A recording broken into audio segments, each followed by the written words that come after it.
elections is I have a real problem with the entitlement programming, state-run insurance, welfare, and things like that. I got to tell you, my wife and I work full-time jobs, and I have a second job to make ends meet. Yet we have this high deductible insurance that we can't afford to use. Now, we have a ton of taxes taken out, and I can't help but notice people in our community who have welfare or Medicaid that I'm paying for, and they're able to get treatment, they're able to get into the doctor, they're able to get food.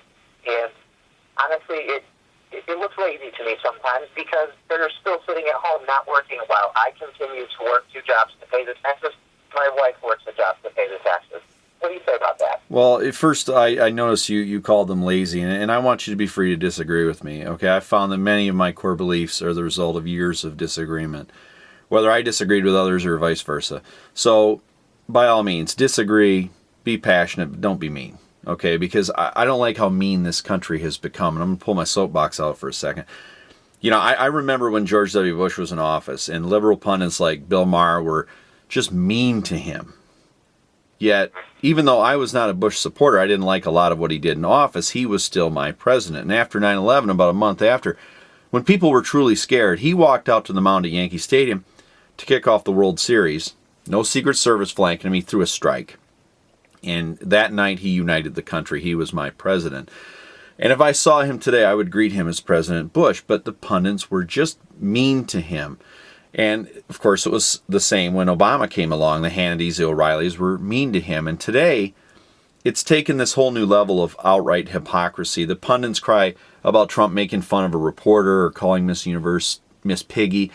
But then they return the favor by mercilessly attacking his hair, his skin, his hands, his wife. His son, Eric, really gets the brunt of it. And I know it can be funny, but it's mean.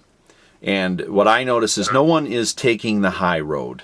They're playing demolition derby on the low road, and I just won't engage in that. So if you look through my social media, my website, I don't do that because it doesn't solve anything. You don't change a single solitary mind once you've made fun of someone personally. So the point is this: don't be mean, don't call them lazy, But now I'm going to answer your question. I agree that welfare needs major reform. At its outset, and I'm going back a ways, welfare was supposed to be a subsidy for the undercompensated.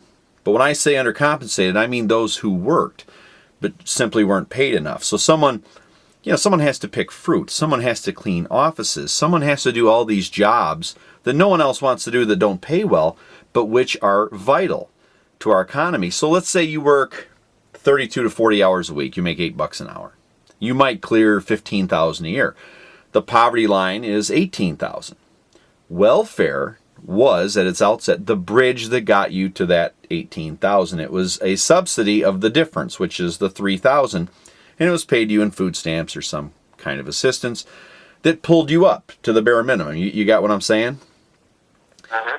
But the only way you got it was if you proved you were working, that you were contributing to society, but you simply weren't paid well.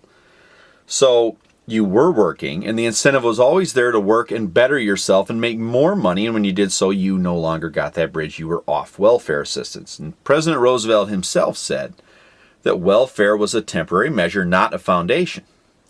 The keys were that you were working and you were trying to better yourself so you could make more than the poverty line and get off the program. That's the way it was. Well, now let's look at what welfare has become, and this kind of goes into your concern. Now it's free money. Right? It's free money. Right. And that's where we agree. I don't like it either. But today the government will pay you, let's say, that $18,000 a year, and you sit at home. You don't contribute. You're not picking fruit. You're not cleaning offices. What's worse is that any more you do make is subtracted from the $18,000. So let's say I get $7.50 an hour. I work 32 hours a week. I make $12,000. Guess what? Now I only get $6,000 from the government, because they subtract my new income from the $18,000. So I can either sit at home and make $18,000, or I can work full-time, make $12,000 and get $6,000 from the feds. Which sounds better? Obviously, sitting at home and getting the full $18,000 to do nothing sounds better. Right. There's no incentive under this program. It's ridiculous when you sit back and look at it.